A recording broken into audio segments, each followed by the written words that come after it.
Hey, welcome back to the podcast. So happy that you're here with me today. Today, I'm going to share something that I think will probably be super relatable for so many of you. I know that whenever I received this message from one of my students, it punched me in the gut, and I'm not even in that world anymore, but I could just so relate to exactly what she was going through. So let me tell you what happened.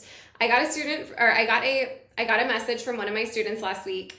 She was sick, she was not feeling well, and her baby was also sick. She was having to drive into work. She's a teacher. She was having to drive into work anyway because she had not completed her sub plans.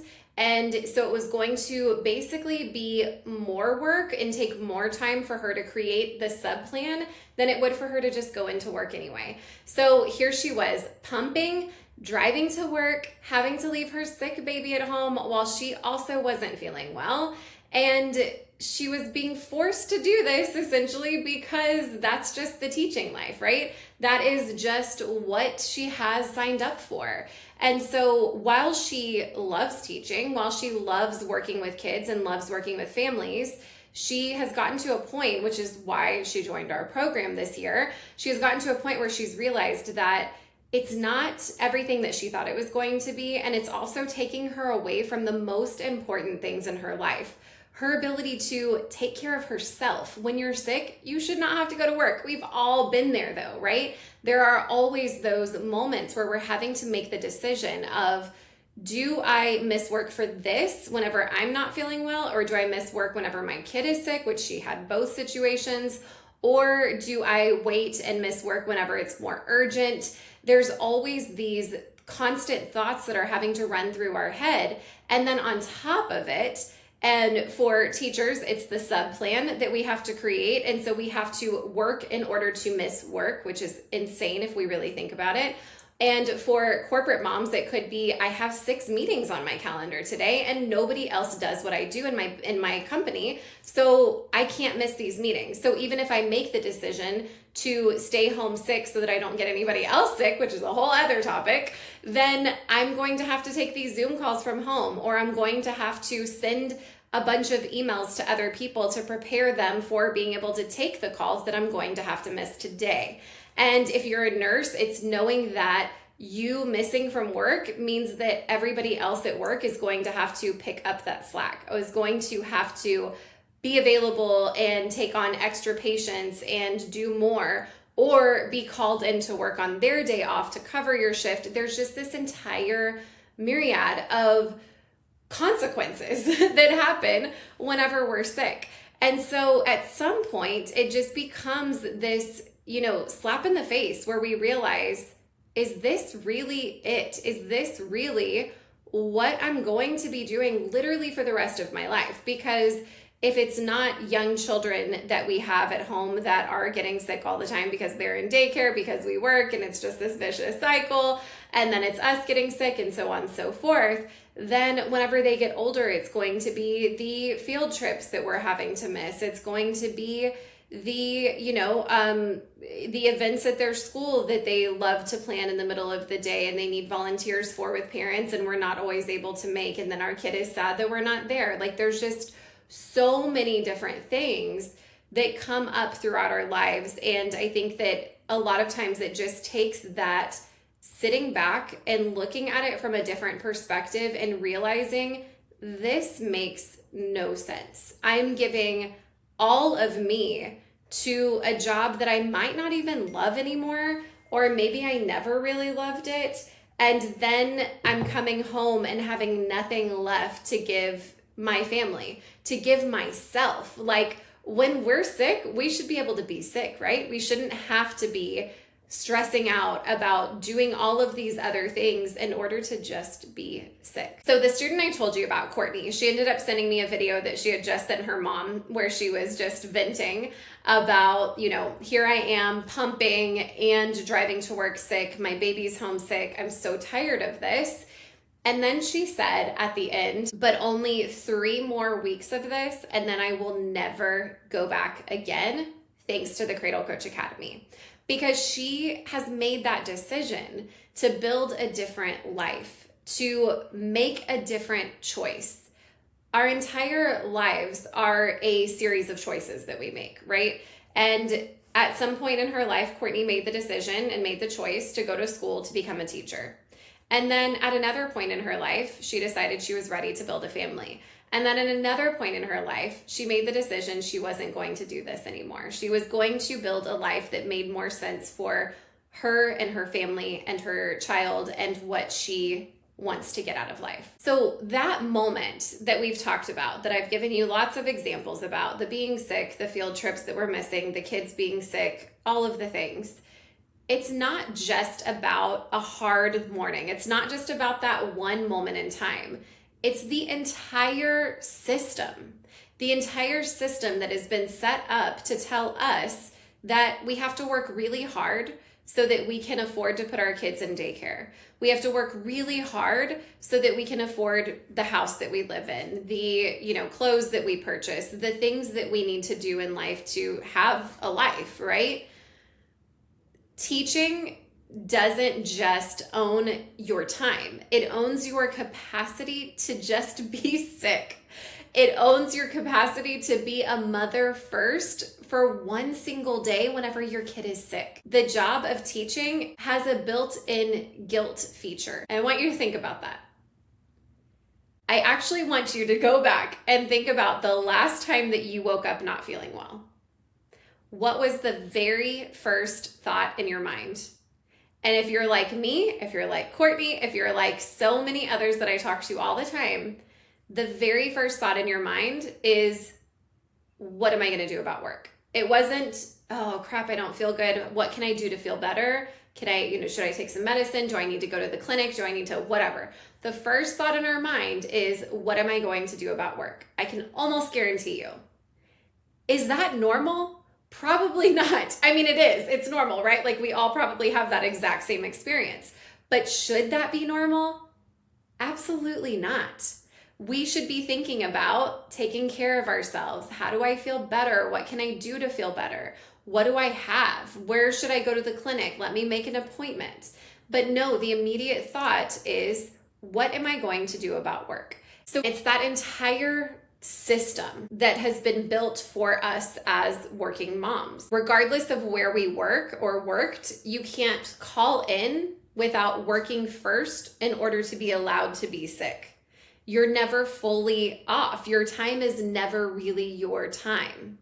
And the thing that makes it so hard to leave, whether it's teaching or nursing or something else, is that we get into the work that we're doing usually because we actually care. You wanted to shape futures. You wanted to be able to matter to kids in a really big way, to be able to be part of setting them up for their future. And it's not a naive dream of, like maybe I can change some lives. It is a true calling for so many of you. But somewhere between standardized testing and the difficult parents and the lesson planning at 10 p.m. on a Sunday and the papers that you're grading while your own kids are getting the scraps of you, that calling started to feel like a trap. And it feels like it's something that you can never say out loud because everyone around you thinks that teaching is so noble. You've probably heard 5 million times whenever you tell people what you do, oh my gosh, teachers are saints. Oh my gosh, you're amazing. That's so great that you do that. Teachers are the best. And probably every single one of those people also said something about pay. Y'all should be paid so much more than you are. It's the hardest job. You're doing the best work out there, right? So you end up feeling like you have to perform gratitude for this job that is quietly costing you everything. Your own mental health, your own health, your children's well-being, your children having you as a present mom. So here's what I want you to consider. The skills that made you amazing at teaching, the patience, the ability to explain complex things in a simple way, the genuine love of helping people through something hard, of teaching children, those are not teaching skills. They are human skills, and they translate and transfer to a lot of other things. But specifically, they transfer so incredibly well to sleep consulting. And in order to break this down, let's talk about what sleep consulting is in reality. It's taking something incredibly overwhelming and scary for parents, and that is a baby or a toddler who won't sleep, and a family falling apart from exhaustion, and it is walking them through it with calm, structured, expert support. And if that doesn't sound familiar to you, it should. You already know how to hold space for somebody who is overwhelmed. You already know how to communicate very well with parents, even whenever they're difficult. You already know how to follow a framework and adapt it in real time. You are not starting from zero. You are starting from these amazing skills that you already inherently have and that you have built over your career as a teacher. And you're translating them into something that you will own. You're translating them into something that you have complete control over, to something that you're able to wake up in the morning, not feel well, and feel a sense of calm, knowing that all you have to do is make some small adjustments to your schedule and you're totally fine. So let's talk about how this translates in reality, okay? So in reality, our students are able to accomplish getting certified in approximately 90 days. Some students go through it more quickly. We had somebody who I think just broke a record a couple of weeks ago and graduated in about 9 weeks. But 12 weeks, 90 days is very realistic timeline to go from zero to a fully confident certified sleep consultant who is ready to charge real money and work with real paying clients. Most of our students get their first paying client within their first couple of weeks. So you could go from today, zero, all the way to first paying client in just 13 to 14 weeks time. Then in your first couple of months of being certified, so now we're looking at about months 4 to 6 out from the very beginning, you could be earning on a regular basis $2,000 to $3,000 or even $4,000 a month. We have the outliers, of course, that have done even more than that. We have some that have come out and immediately started making $6,000, $7,000, $8,000 a month in their first or second month. We have a student who last year earned $100,000 in her very first year of sleep consulting. So it is possible to reach those higher numbers. But what I'm sharing with you today, which is the, around months 4 or 5 out from beginning, that you could be earning $2,000 to $3,000 or even $4,000 a month. Those are very realistic numbers. All you have to do is follow the plan. And the piece that matters the most for teachers specifically, you don't have to quit to start.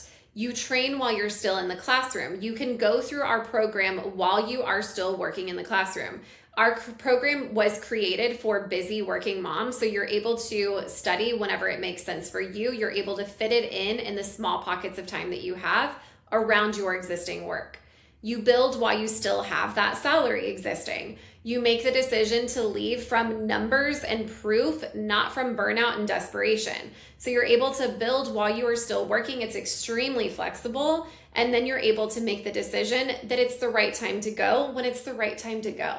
So if you are a teacher and this episode felt like it was written for you, that is not an accident. I have watched women exactly like you who are organized, capable, genuinely gifted with people and with kids specifically and parents specifically, who have walked out of classrooms and into practices that they built themselves. Women who now do client calls during school hours and close the laptop and go pick up their kids from school at 3:15 with nothing waiting for them.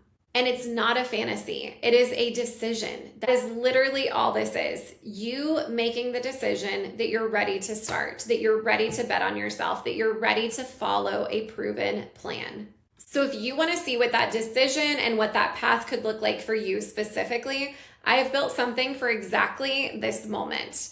It is called the Classroom to Sleep Consulting Starter Kit, and it walks you through your real numbers, your transferable skills, your 90 to 120 day exit timeline, and your best next step. You can head on over to Instagram and message me the word exit and I will send you the link, or you can click the link in my show notes as well. And if you felt like anything in here resonated with you and would resonate with others who you know, please share this episode, make sure to hit follow, and if you have a few extra minutes, please leave a review. And that is it for today, but I so appreciate you and I hope that you have a fantastic rest of your day.